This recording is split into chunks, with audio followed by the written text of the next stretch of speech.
Blíži sa Sviatok všetkých svätých a pamiatka zosnulých, preto sme pre vás pripravili takú reportáž o výsadbách na hroboch.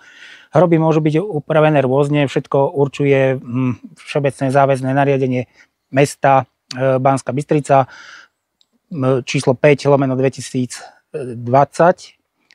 Hovorí o tom, že na hroboch sa môžu používať iba špecifické kvety, dreviny, ktoré sú iba pokrivné a ako podobne ako vidíme tu.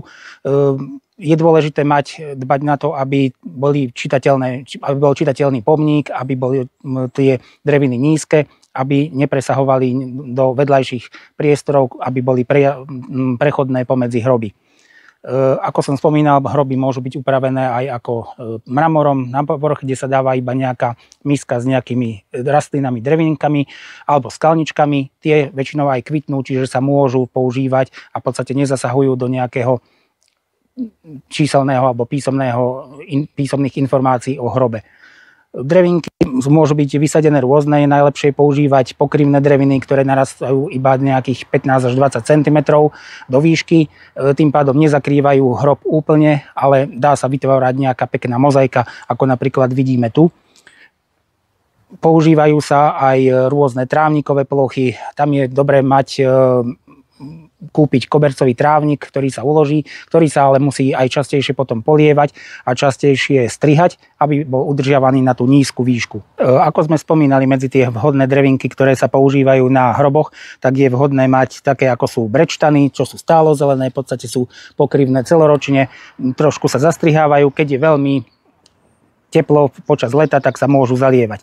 Vhodné sú aj napríklad takéto žlto-zelené bršleny, ktoré nedorastajú príliš do veľkej výšky a takisto nejako esteticky neznehodnocujú ten hrob, skôr naopak. Nevhodné sú také drevinky, ako sú vajgelia alebo vtáčí zob, tamto, čo vidíme v pozadí. Oni v podstate narastú veľké a počas roka tie prírastky na nich dosahujú aj 15 až 40 cm, čo potom počas roka zakrývajú hroby ako také, sťažujú pohyb človeka pomedzi hroby a podobne. Na výsadbu hrobov sa používajú často aj letničky, ako vidíme napríklad na tomto hrobe, prípadne kombinácia s nejakým mramorom alebo nejakým spevneným povrchom. Ako sme všade spomínali, dôležitá je tá výška. Tu je veľmi dobre navrhnutá, že všetky písmená, všetko je viditeľné. Mimo nejakého centra sú také vyššie byliny, kvietky a tie menšie, nižšie sú tam, kde by mal byť priehľad, kde by mal byť hrob čitateľný.